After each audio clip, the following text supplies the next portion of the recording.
BRS working president KTR ఆదేశాల మేరకు రాష్ట్ర వ్యాప్తంగా రైతు రుణమాఫీ ధర్నాలు నిర్వహిస్తున్నారు. అందులో భాగంగా సంగారెడ్డి జిల్లా స్థానిక తహసీల్దార్ కార్యాలయం ముందు ఎమ్మెల్యే చింతా ప్రభాకర్ ఆధ్వర్యంలో ధర్నా కార్యక్రమాన్ని నిర్వహించారు. ఈ సందర్భంగా చింతా ప్రభాకర్ మాట్లాడుతూ రైతులకు ఆంక్షలు లేని రుణమాఫీ వెంటనే అమలు చేయాలని డిమాండ్ చేశారు. ఈ కార్యక్రమంలో డీసీసీబీ వైస్ చైర్మన్ పట్నం మాణిక్యం, మాజీ ZP chairman Manjushree, Jaipal Reddy, TRS నాయకులు ఎంఏ హాకిం, మాజీ సిడిసి చైర్మన్ కాసాల బుచ్చిరెడ్డి, విజయేందర్ రెడ్డి, మందుల వరలక్ష్మి, నక్కా నాగరాజగౌడ్, మాజీ జడ్పీటీసీ కొండలరెడ్డి, సునీత మనోహర్ గౌడ్, కాజా ఖాన్, చక్రపాణి, విఠల్, మధుసూదన్ పాల్గొన్నారు.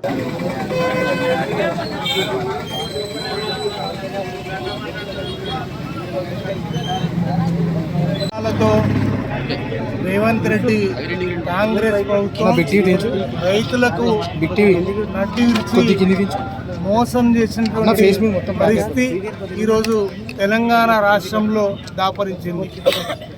రైతేడిసిన రాజ్యం, ఎద్దెడిసిన వ్యవసాయం, ఇవి రెండు పారముంటాయని చెప్పి పెద్దల నానుడి.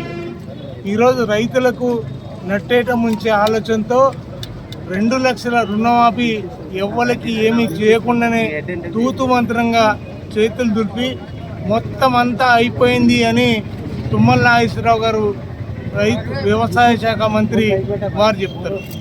2 లక్షల రుణమాఫీ మొత్తం అయిందని చెప్తున్నటువంటి తుమ్మల మరి వారిది నిజమా? మరి ఉత్తమ్ ఈరోజు టెక్నికల్గా సాంకేతిక పొరపాట్ల వల్ల మొత్తం అందరికీ ఇవ్వలేకపోతున్నాం అని చెప్పి ఉత్తమ్ కుమార్ రెడ్డి గారు చెప్తున్నారు. మరి అదే రకంగా శ్రీనివాసరెడ్డి ఆయనైతే ఇంకా 12,500 రూపాయలు వేయాల్సిన అవసరం ఉంది. 12,000 కోట్లు వేస్తే మొత్తం అందరికీ మరి చేరుతుందని చెప్పి వారు చెప్పడం జరుగుతూ ఉంది.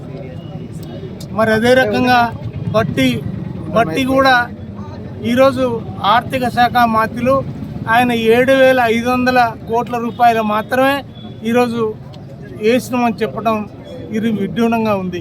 ఈరోజు మంత్రుల మధ్యన సఖ్యత లేదు, ఏం మాట్లాడుతున్నారో వాళ్ళకే తెలియదు. మరి అదే రకంగా మరి మొదటైతే 49,000 కోట్లు మరి రైతులకు చెల్లిస్తామని చెప్పి రేవంత్ రెడ్డి చాలా సభల్లో చెప్పిండు. మరి ఆ తర్వాత 40,000 కోట్లు మేము కడుపు కట్టుకొని 1 సంవత్సరం కష్టపడితే అందరికీ ఇవ్వచ్చు అని చెప్పి ఆయన్ని చెప్పిండు. మరి ఆ తదుపరి 31,000 కోట్లు మంత్రివర్గ సమావేశంలో మరి నిర్ణయించి ఈ రైతులకు సత్వరంగా ఇస్తామని చెప్పిండ్రు.